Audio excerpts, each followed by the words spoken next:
सत्यनाम प्रकृति पुरुष सिद्ध पीठ आश्रम वाराणसी के साप्ताहिक सत्संग में आप सबका स्वागत है। आज 8 मार्च 2026 दिन रविवार को हम सब लोग सत्संग में एकत्रित हुए हैं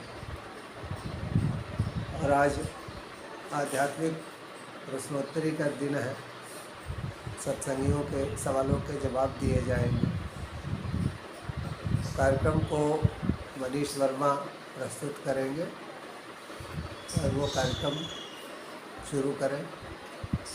सबसे पहले गुरु जी के चरणों में प्रणाम और सभी गुरु भाइयों और बहनों की तरफ से गुरु जी के चरणों में प्रणाम। जैसा कि आप गुरु भाई बहनों जानते हैं, हर महीने हमारे गुरु जी प्रश्नोत्तरी कार्यक्रम का आयोजन करते हैं। आज वह शुभ घड़ी आ गई है जिसमें आज हमारे गुरु भाई बहन अपना अपना प्रश्न रखेंगे। गुरु जी, सबसे पहले गुरु भाई का प्रश्न है। गुरु जी, इस समय ईरान से अमेरिका इजराइल का युद्ध चल रहा है।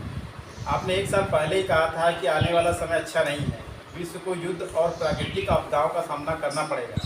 गुरु जी, क्या ये स्थितियाँ भविष्य में और भी बिगड़ेंगी?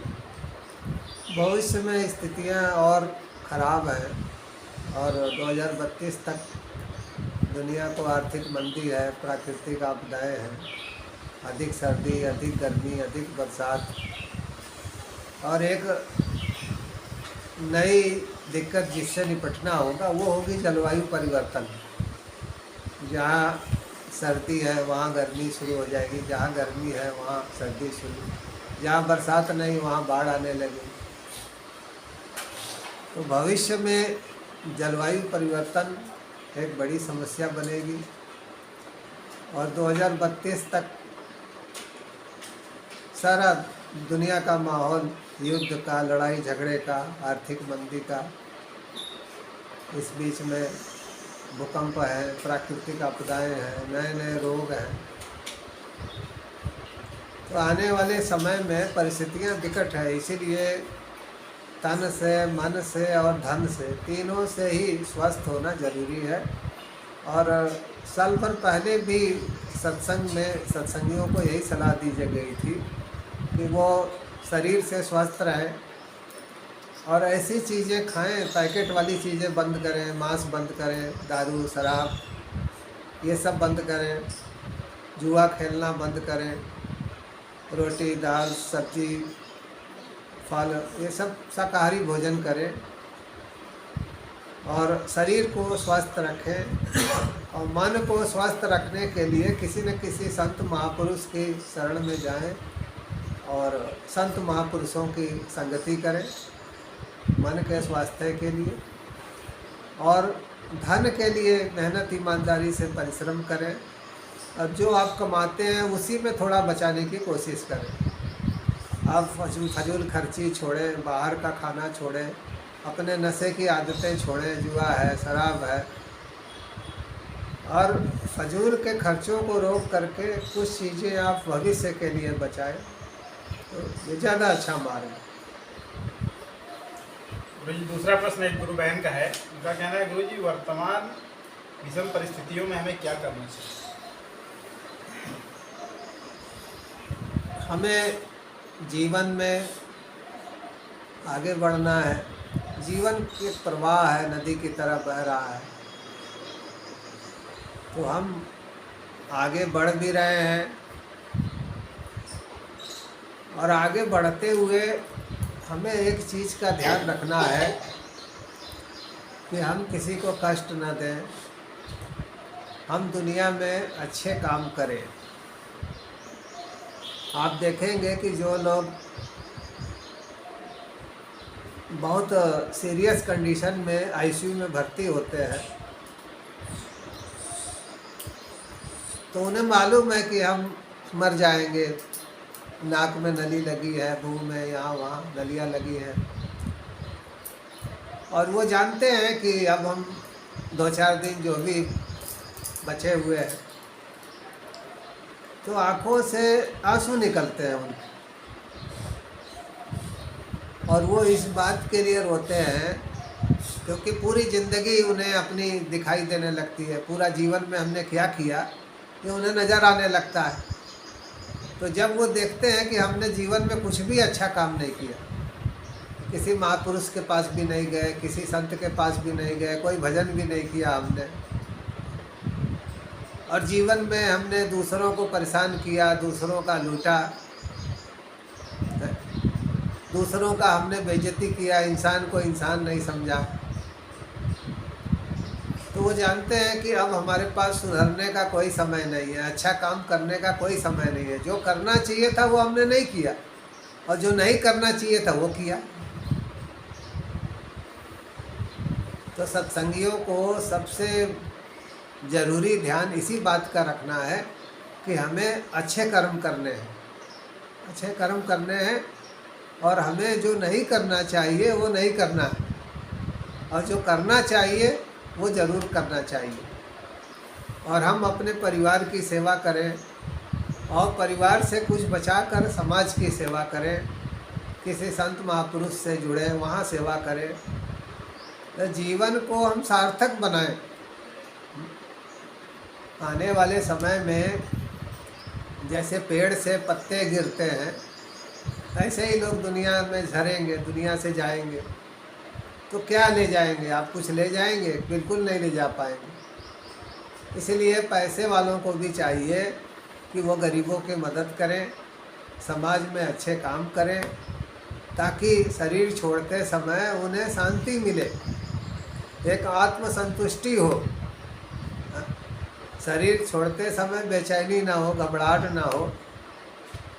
और अगर हमने ज़िंदगी भर बुरे ही काम किए हैं, लोगों को कष्ट ही दिया है, तो शरीर से प्राण भी आसानी से नहीं निकलते हैं, बहुत कष्ट होता है। और अच्छे कर्म करने वाले तो चलते फिरते बड़ी आसानी से निकल जाते हैं दुनिया से, पता भी नहीं चलता है। गुरु जी, अगला प्रश्न गुरु भाई का है। उनका कहना है, गुरु जी आध्यात्मिक होने का क्या अर्थ है? इसके भी कई अर्थ हैं। आध्यात्मिक होने का अर्थ है कि एक तो अपनी आत्मा को समझना कि आत्मा का आधिपत्य, हमारे ऊपर बुरी आदतों का आधिपत्य हो गया है। हम बुरी आदतों को छोड़ें और अपनी आत्मा के नज़दीक पहुँचे। जब हमारा मन का आधिपत्य खत्म हो जाता है, मन क्या है? मनमुख, यानी कि मन बिगड़ा हुआ है तो जो मन में आए कर रहे हैं। लेकिन व्यक्ति किसी संत महात्मा के पास जाता है तो उसको समझ में आता है कि नहीं, हमारे अंदर जो है मन से ऊपर आत्मा है, तो हमें अपने भीतर आत्मा का आधिपत्य स्थापित करना है। हमें मन के चक्कर में नहीं पड़ना है, मन तो मूर्ख बनाता है, तो हमें मन के चक्कर में नहीं पड़ना है, हमें अपनी आत्मा तक पहुंचना है। तो जब ये संकल्प ले लेता है तो आध्यात्मिक का लोग जनरली अर्थ लगाते हैं कि व्यक्ति संसार में सेवा करता है, अच्छा इंसान है, वो सात्विक कार्य करता है, जैसे नदी तालाब बनवा दिए, सफाई करवा दिया, स्कूल कॉलेज खोल दिया, हॉस्पिटल खोल दिए। लेकिन आध्यात्मिक होने का इतना ही अर्थ नहीं। आध्यात्मिक होने का मूल अर्थ ये है कि अच्छे काम करने के अलावा हम अपने को समझें, सेल्फ रियलाइजेशन। मैं क्या हूँ, कौन हूँ, कहाँ से आया हूँ, कैसे आया हूँ, क्यों आया हूँ, इन सब सवालों के जवाब ढूंढना, ये आध्यात्मिक होने का लक्षण है। तो ये अगला प्रश्न गुरु भाई का है। उनका पूछना है, गुरु जी चेतना क्या है? क्या वो आत्मा से भिन्न है? बहुत अच्छा प्रश्न है। चेतना को लेकर के संतों में बहुत विवाद है। बहुत से संत कहते हैं कि चेतना ही आत्मा है, लेकिन महात्मा बुद्ध ने, चारवाक ऋषि ने चेतना को आत्मा नहीं माना। उनका कहना था कि चेतना जो है ये दिमाग की उपज है। जब पंच तत्व मिलते हैं और पंच तत्व से मिल करके शरीर बनता है, जब शरीर की रचना हो जाती है तो दिमाग के भीतर जो है चेतना जो है पैदा होती है। तो उनका कहना है कि चेतना कोई स्थायी तत्व नहीं है, चेतना में भी परिवर्तन होता रहता है। किसी की चेतना कम है, किसी की ज़्यादा है, कोई ज़्यादा चैतन्य है, कोई कम चैतन्य है। डॉक्टर जो है इंजेक्शन से एंथीसिया का इंजेक्शन दे करके बेहोश भी कर देते हैं। तो क्या आत्मा बेहोश हो गई? चेतना बेहोश हो गई? इसीलिए जो संत महापुरुष हैं वो चेतना से भी आगे बढ़ते हैं कि चेतना तो जो कॉन्शियसनेस है, चेतना है, ये एक दिमाग की उपज है। और चेतना जो है जब शरीर छोड़ता है आदमी तो वहीं पे जो है चेतना जो है ख़त्म हो जाती है। आप देखेंगे कि इतने सारे जीव जंतु काटे जाते हैं और कटते ही उनका शरीर छटपटाता है और चेतना जो है उनकी वहीं ख़त्म हो जाती है। तो चेतना जाहिर सी बात है कि आत्मा से अलग है। अब आत्मा क्या है इस पे हम आगे जो है चर्चा करेंगे। तो ये अगला प्रश्न गुरु भाई का है, उनका पूछना है गुरु जी साक्षी भाव क्या है, क्या यही आत्मा है? हाँ, अच्छा सवाल है। हम लोगों के भीतर जो देखने वाला है वो साक्षी भाव है और हमें उसी को पकड़ना है। अच्छा, देखने वाला जो है स्थायी तत्व है, उसमें आप देखेंगे, इसलिए उसको आत्मा कहा जाए कि भाई आत्मा का तो लक्षण यही है ना कि वो स्थायी तत्व हो और अपरिवर्तनशील हो, उसमें बदलाव ना होता हो। तो चेतना में तो आप देखेंगे कि बचपन से बुढ़ापे तक बहुत बदलाव आता है। कभी हम बहुत चैतन्य होते हैं, कभी कम चैतन्य होते हैं। रात को हम सो जाते हैं, हमें पता ही नहीं चलता है कि चेतना है कि नहीं है, हाँ? और आदमी बेहोश भी हो जाता है कहीं गिर करके। डॉक्टर भी एंथीसिया से बेहोश कर देते हैं। लेकिन जो साक्षी भाव है, आपके भीतर जो देखने वाला है, ये स्थायी तत्व है और ये अपरिवर्तनशील है। आपने बचपन में भी देखा होगा कि आपके महसूस किया होगा कि बचपन में भी आपके भीतर जो देखने वाला था, दुनिया को, संसार को जो देखने वाला था वैसा ही है। देखने वाला आज भी वैसा ही है। आदमी बूढ़ा हो गया, बाल पक गए, लाठी लेके चल रहा है, लेकिन भीतर से जो देखने वाला है वो तो ऐसा ही है। तो जो आपके भीतर दृष्टा है, देखने वाला है, वस्तुतः वही साक्षी भाव है। और उसको समझना, उसको गुरु की मदद से पकड़ना, उसके साथ रहना, यही जो है आध्यात्मिक उपलब्धि है। गुरु जी अगला प्रश्न गुरु भाई का है, उनका कहना है गुरु जी मानव देह में क्या कोई स्थायी और अपरिवर्तनशील तत्व है जिसे आत्मा कहते हैं? अभी हम लोगों ने चर्चा किया था कि हम लोगों के भीतर देखते हैं, हम लोग की शरीर में परिवर्तन होता है। भाई बचपन में छोटा रहता है, फिर जवान होता है, बड़ा होता है, बूढ़ा होता है। तो जो एक पेड़ पौधे पे नियम है पशु पक्षी पे, वही हर शरीर पे है कि बचपन से जवान होना, जवान से बूढ़ा हो जाना, फिर एक दिन मर जाना। अब आगे हम देखेंगे कि हमारा जो प्राण है वो भी परिवर्तनशील है। हमेशा हर बार नई सांस लेते हैं हम लोग। उसके ऊपर मन जाए तो मन भी बदलता रहता है, बुद्धि भी बदलती रहती है। अब इन सब चीज़ों से हम लोग ऊपर जाएं तो चेतना पे आते हैं, तो हमारी चेतना में भी परिवर्तन होता है। चेतना भी हमेशा एक जैसी नहीं रहती है। चेतना भी परिवर्तित होती है, तो उसको भी हम स्थायी तत्व नहीं कह सकते हैं। तो अंत में जब हम लोग पहुँचते हैं कि हमारे भीतर जो साक्षी भाव है वही तत्वमसि, वो तत्व जो है आप है, वही तत्व जो है सब कोई है, तत्वमसि वही है, तत्व वही तत्व आप है। और आप देखें कि साक्षी भाव का मैं एक उदाहरण देता हूँ आपको। मान लीजिए कि रात को आप गहरी नींद में सो गए और आपको कोई सपना भी नहीं आया, तो सुबह उठ करके मैं आपसे पूछूं अगर कि आपको मनीष रात को सपना आया, तो मनीष कहेंगे कि नहीं, तो मैं कहूँगा कि फिर मनीष आपको कैसी नींद आई, आप कहेंगे बहुत गहरी नींद आई। तब फिर मैं पूछूंगा कि ये बताओ कि आप तो गहरी नींद में थे, फिर आपको कैसे याद है,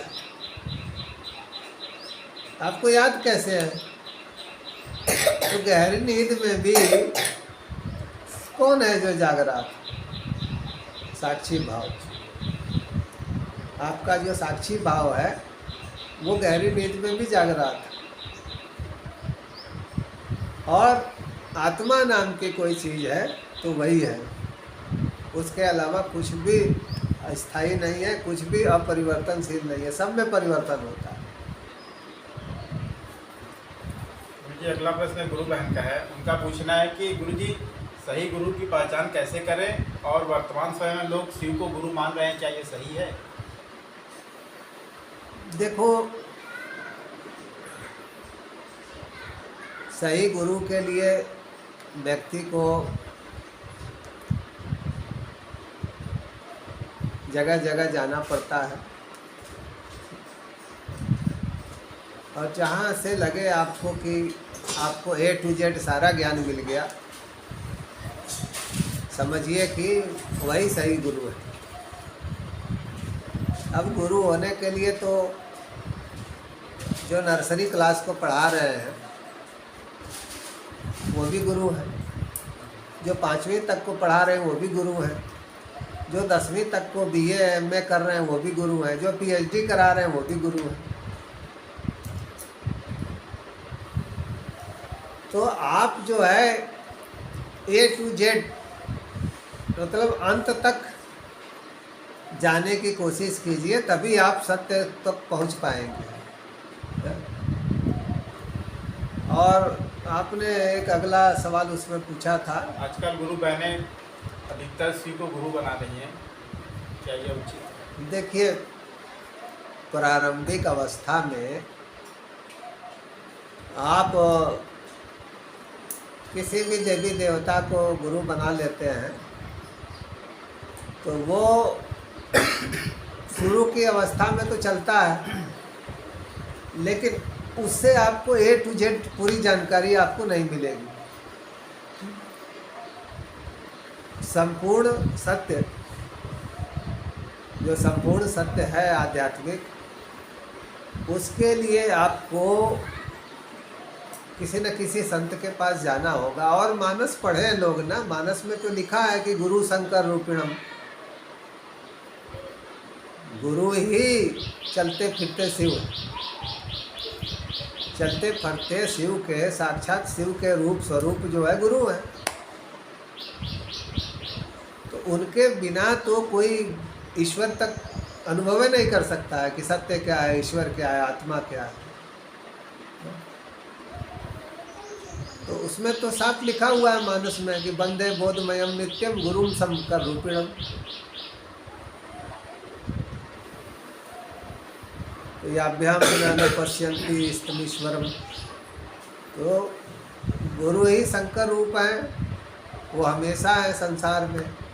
और उनके बिना जो है, जो भीतर का सत्य है, देह के भीतर का, उसको आप नहीं जान सकते।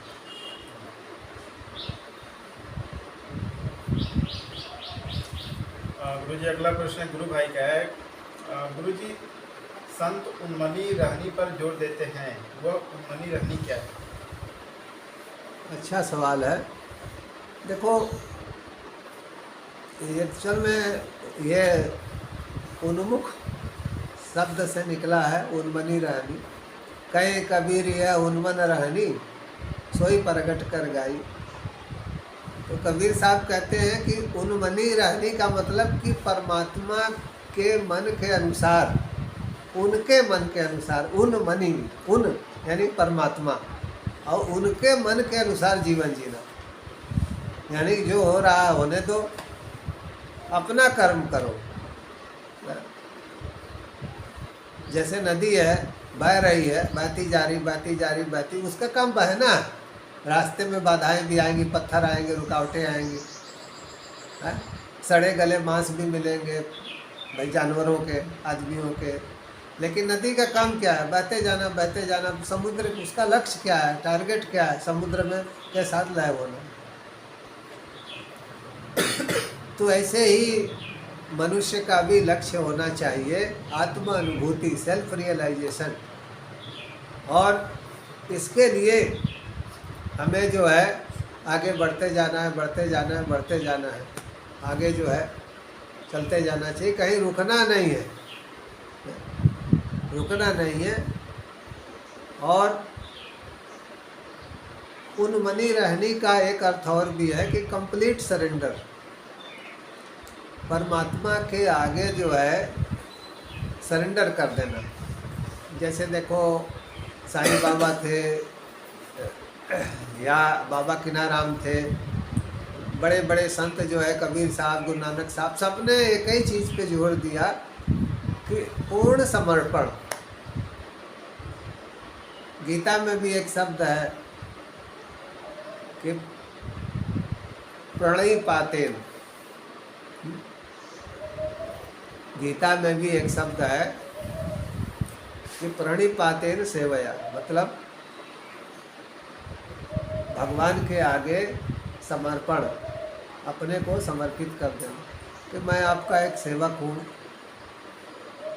और एक सेवक मान करके संसार में चलना। तो उन्मनी रहने का जो सबसे अच्छा अर्थ है वो यही है कि समर्पण, परमात्मा के आगे समर्पित हो जाना, अपने को समर्पित कर देना। गुरु जी अगला प्रश्न एक गुरु बहन का है। उनका प्रश्न है, गुरु जी मनसुख अवस्था क्या है? मनमुख अवस्था क्या है? मनमुख बोलते हैं जो अपनी मर्जी से करता है। हम लोग देहाती भाषा में बोलते हैं ना, मन बढ़ू। बहुत मन बढ़ू हो गया है, जो मन में आता है करता है, सुनता ही नहीं है। तो जो मन में आ रहा है जुआ खेल ले रहा है, मन में आ रहा है मांस मछली सब खा ले रहा है, मन में आ रहा लड़ाई झगड़ा कर ले रहा है। तो जो मन में आ जाए वही करना, उसको बोलते हैं मनमुख। अपने मन के अनुसार चलना, किसी का सुनना नहीं। तो एक मैंने कहा ना कि देहाती भाषा में एक मनबढ़ू शब्द है कि बहुत मनबढ़ू हो गया है। मन का बढ़ना मतलब अब किसी का नहीं सुनना, कोई अच्छी बात नहीं सुनना, अपने ही मन के अनुसार, हम तो अपने अनुसार जीवन जिएंगे। तो मनमुख। अच्छा, बहुत से दीक्षा लेने के बाद भी आप देखेंगे मांस खाते हैं, मछली खाते हैं, सब कुछ खाते हैं, पीते हैं, दारू भी पीते हैं, जुआ खेलते हैं। तो वहाँ पे दीक्षा लेने का कोई अर्थ नहीं, वो तो अभी भी मनमुख है, तो मन के अनुसार ही चल रहा है। तो उसको प्राप्ति कहाँ से होगी, सत्य का बोध कहाँ से होगा? गुरु जी अगला प्रश्न गुरु भाई का है। उनका प्रश्न है, गुरु जी सही मायने में गुरुमुख कौन है? बहुत सुंदर प्रश्न है। और गुरुमुख शब्द का तो सिंपल में अर्थ होता है गुरु की ओर मुँह करना। तो इस गुरुमुख शब्द का अर्थ होता है कि गुरु के वचन का पालन करना। अगर गुरु कुछ हमें सुझाव देते हैं, सावधान करते हैं फ्यूचर भविष्य के लिए, तो उसको मानना, उस पर विचार करना, गुरु की बातों पे अमल करना, ये गुरुमुख होना है। भजन करना सुबह शाम, भले ही अब 10-15 मिनट बैठे, लेकिन 10-15 मिनट बैठे, ये गुरुमुख होना है। तो गुरु के बताए अनुसार चलना और गुरु के अनुभव को हासिल करना। देखिए संत पलटू साहिब क्या कहते हैं, शिष्य शिष्य सब वही कहे, शिष्य भया नहीं कोय, पलटू गुरु की वस्तु को लखे शिष्य तब होए। शिष्य शिष्य सब वही कहे, शिष्य भया नहीं कोय। अपने को किसी का भी चेला कह लो, क्या फर्क पड़ता है, हम फला संत के वो इतना पहुँचे उतना पहुँचे। ऐसे ही जो आध्यात्म की पूरी जानकारी नहीं है वो ऐसे ही वार्तालाप करते हैं, हमारे गुरु वहाँ तक पहुँचे वहाँ तक पहुँचे। अरे आप कहाँ तक पहुँचे? तो संत पलटू साहिब कहते हैं कि जो गुरु के अनुभव को हासिल कर लेता है वो तब जाकर के शिष्य कहलाने का अधिकारी होता है। तो गुरुमुख होना मतलब गुरु के वचन का पालन करना और गुरु को सुबह शाम याद करना, सुबह शाम भजन करना कुछ देर, जो हो सके यथासंभव हम सेवा करते हैं। और गुरु के सानिध्य में रह के उनको अनुभव को धीरे धीरे हम ले ऑब्जर्व करें, उस अनुभव को हम अपने भीतर ऑब्जर्व करें, अपने हृदय में समाहित करें। और गुरु का जब अनुभव मिल गया तो हमें तो आत्मज्ञान हो जाएगा, गुरु अपने ही समान बना लेते हैं। कीट न जाने भृंग को वह कर ले आप समान। एक कीड़ा होता है, वो दूसरे कीड़े के उसके संपर्क में आता है, वो अपने जैसे ही बना लेता है कुछ दिनों बाद। ऐसे ही गुरु भी जो है, कीट न जाने भृंग को वह कर ले आप समान। गुरु भी जो है शिष्य को अपने ज्ञान दे देते हैं, अपने जैसा ही एक दिन बना लेते हैं। गुरु जी अगला प्रश्न गुरु बहन का है, उनका पूछना है, गुरु जी वस्तुतः आत्मज्ञान क्या है? देखो आत्मज्ञान का अर्थ होता है कि हम अपने भीतर तब तक खोज करें जब तक कि आत्मसंतुष्टि न हो जाए। जब हमें ये रियलाइजेशन हो जाएगा कि हमारे भीतर हम अंतिम तह तक पहुंच गए हैं, इसके आगे कुछ नहीं है, इसको बोलते हैं आत्मबोध, बोधिसत्व, रियलाइजेशन, बुद्धत्व, कि इसके आगे समझने को कुछ नहीं है। तो जब हम आध्यात्म के मार्ग पे चलते हैं तो हमें हमारा लक्ष्य जो है वो आत्मज्ञान है, सेल्फ रियलाइजेशन। तो सेल्फ रियलाइजेशन मतलब खुद के बारे में जानना, हम हैं क्या, शरीर हैं, प्राण हैं, शरीर हैं, श्वास है, मन है, बुद्धि है, अहंकार है, चेतना है, हम हैं क्या, और आत्मा है तो वो आत्मा कैसी है, क्या है। तो जब हम गुरु के संपर्क में आते हैं तो हमें आत्मबोध होता है, सेल्फ रियलाइजेशन होता है कि वास्तव में हम हैं क्या। आप अगर कथाओं कहानियों को सुनेंगे तो आप तो हमेशा एक नहीं 100 जन्म भ्रमित रहेंगे कि सत्य क्या है, सत्य क्या है, सत्य क्या है। और आप अगर हर धर्म के कहानियों को कथाओं को सुनेंगे तो सबने ये कल्पना कर रखी है कि शरीर छूटने के बाद सूक्ष्म लोक हैं, वहाँ जीवन है, वहाँ पर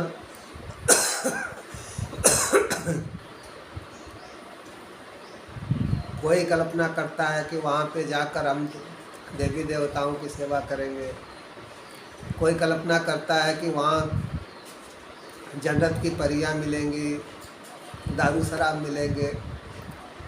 तो सब धर्म वाले अलग अलग तरह से कल्पना करते हैं, लेकिन संत क्या कहते हैं कि जैसे व्यक्ति एकदम गहरी नींद में है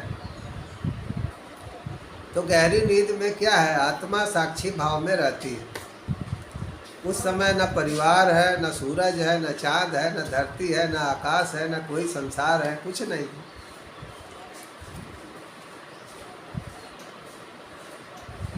ये संसार को देखने के लिए आपको आंखें मिली हैं। आंखें ना हो तो आप संसार कहाँ देख पाएंगे, क्योंकि भौतिक संसार को देखने के लिए भौतिक आंखें, और जो आपकी आध्यात्मिक आंख है, साक्षी भाव है, वो एक ऐसी आंख है कि वहाँ जब जाएंगे तो वहाँ तो ना सूरज है न चाँद है। जैसे गहरी नींद में, गहरी समाधि में कुछ भी नहीं है, न सूरज है, न चाँद है, न संसार है, कुछ नहीं। उसको बहुतों ने शून्य भी कहा, लेकिन उस शून्य में भी एक जागरूकता है, उस शून्य में भी एक जागरूकता है, और इसलिए उसको शून्य भी नहीं कर सकते हैं। उसको कह लें कि हमारा वास्तविक स्वरूप, साक्षी स्वरूप, हमारा वास्तविक स्वरूप। गुरु जी अगला प्रश्न गुरु भाई का है, उनका पूछना है, गुरु जी मोक्ष क्या है? क्या कोई मोक्ष जैसी चीज़ है? देखो, जो दूसरे लोग कल्पना करते हैं कि हम फला लोक में जाएंगे, वहाँ सेवा करेंगे, तो मोक्ष के अर्थ भी अलग अलग होते हैं।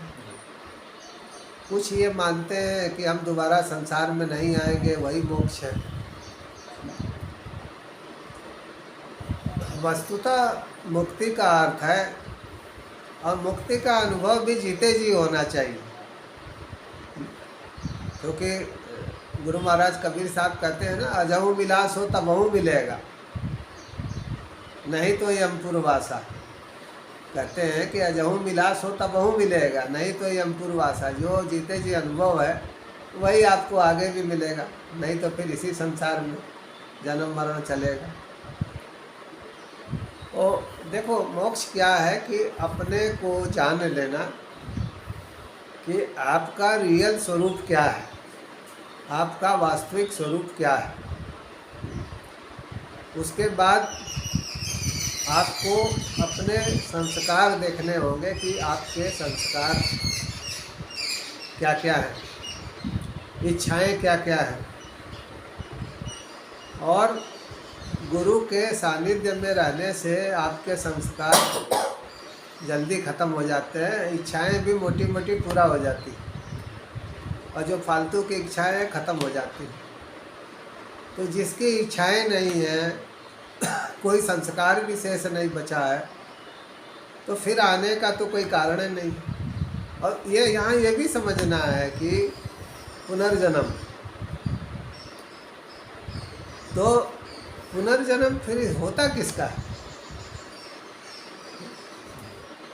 पुनर्जन्म किसका होता है? तो पुनर्जन्म संस्कार का, हैबिट का, जो हमारे आदतें हैं, संस्कार हैं, उसका पुनर्जन्म होता है।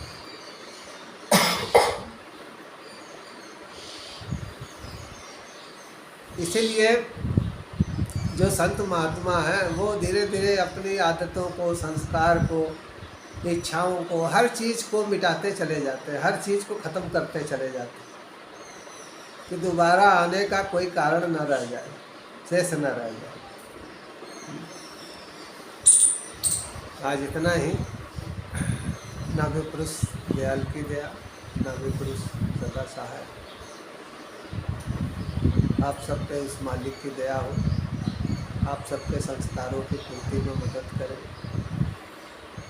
पूरे भारत भर में जहाँ भी कहीं आप देख रहे हो, पूरे विश्व भर में जहाँ भी आप देख सुन रहे हो, आप सबको शांति मिले, परिवार में सुख शांति रहे, पूरे विश्व में शांति हो, सद्भाव हो। उस मालिक की दया सब पे सत सत